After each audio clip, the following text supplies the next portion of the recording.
what's really cool, and I'll pivot to this conversation, is we have now, at least in the United States, a vice president who is tweeting sections of St. Thomas's Summa, which is amazing. And so I'm curious on just your thoughts about this whole controversy here in the States about the order of charity, the order of love, and kind of what your thoughts are on it when it comes to immigration and then the whole concept in and of itself. Yeah, I think, I echo the fact that it's wild. It's a wild time to be Catholic. It's a wild time to be living and paying attention to current events and seeing just the cast of characters that are coming out of the woodwork and taking up positions like the vice presidency, and the kinds of things that he's saying.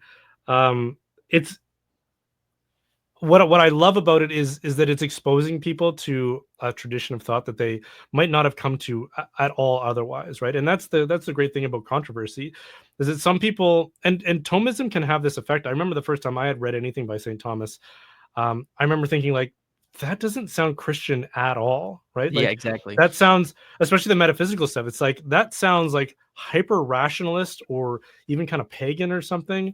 I don't see what this has to do with Christianity. And so when other people come across these ideas, it might strike them as a little bit queer. Like, whoa, wait a second, that he said this is a Christian idea, but I've never heard of this before. Where's that in the Bible, right?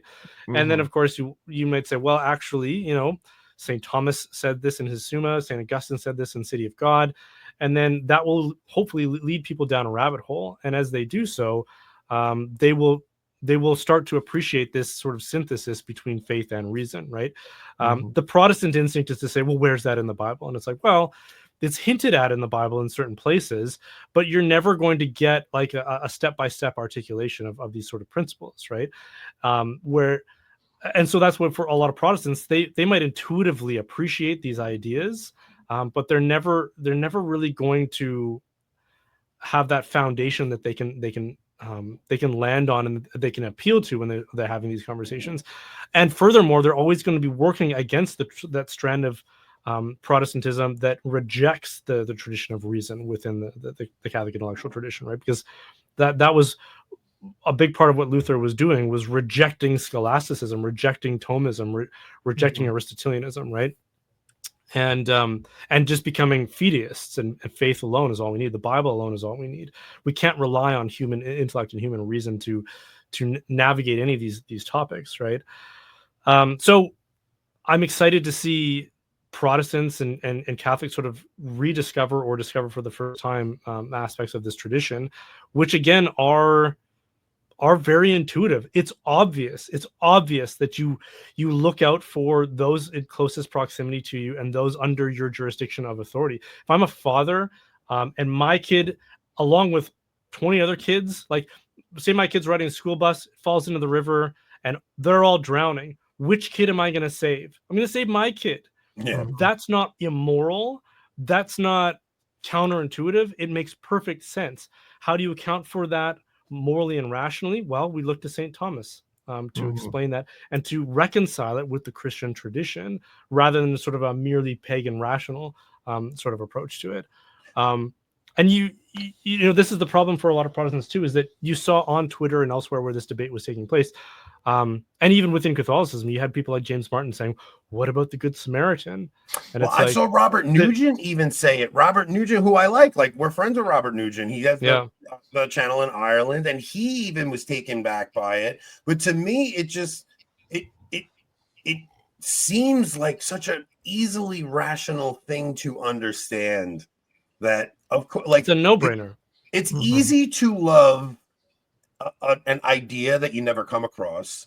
It's very difficult to love your actual neighbor, right? It's like it's easy to love some platitude about, the immigrant that you never encounter. It's difficult to love your brother who's a pain in the ass. And it really comes down to, like, if you can't love the people God gave you in your life, how the hell are you going to love your enemy, and how the hell are you going to love the stranger? So you do have to start tight at home and work your way out from that. Yeah, that's why vocation is so important in the Christian tradition, is because that's the real test of our love, right? Like you say, it's easy to love an idea that you never encounter, and to congratulate yourself for being such a loving person because you love the stranger. And surely, if I was the person portrayed in that parable crossing the man beaten at the side of the road, I would be like the Good Samaritan. And it's like, well, Yeah. but what are you doing for the people right within your vicinity right now, right? Like, how are you loving your spouse? How are you loving your children? How are you loving and honoring your parents? How are you loving your colleagues? And if you're showing indifference towards their needs in pretty critical ways, then quit flattering yourself. Yeah. And what's worse about it in the political context is that a lot of progressives will mistake taxed money going towards certain initiatives as being that now I've fulfilled my obligation to care for the person like the Good Samaritan. It's like, but you didn't do anything. You didn't actually concretely express love. You didn't sacrifice anything. You didn't will anything in that context. You just voted for Biden or Harris or Trudeau or whoever it was a long time ago so that you could think of yourself as being the right kind of person who actually is the loving and caring person, while again not really paying attention to what's right in front of your nose and within your jurisdiction of authority. Yeah, it's always funny to me because I live in New York and I am surrounded by immigrants in New York, like illegals all over and poor people all over. And I may talk a little bit brash, and I may, but I see the real damage that these policies have had, and they've destroyed New York. Like, they've absolutely decimated my city. At the same time, I've gone and eaten lunch with a homeless person. Like, it's not, it doesn't separate. It doesn't mean because I want, my city cleaned up that I think these people are vermin or anything. It's like, no, like, you have to see Christ in everybody, and you have to you really do. You have to see Christ in the most wretched among you. But at the same time, you have to think about the future of your civilization. You have to think about, I want my children to have a home or a place that they can raise a family in 20 years from now. If we don't handle this problem rationally and reasonably now, we're going to have a major issue down the road. Yeah, it's the difference between also, like, so here's a good example. I was going out with a friend. This is a long time ago, so he didn't share my Christian sensibilities, but we had to stop at the bank just to get some cash out before we were going. And so I stopped at the ATM, and a panhandler came up to me and asked me for money. And I was still in my own mind working through what's the right thing to do in this situation, right? And Christ has that one prescription where he says, whenever someone asks, you give, right?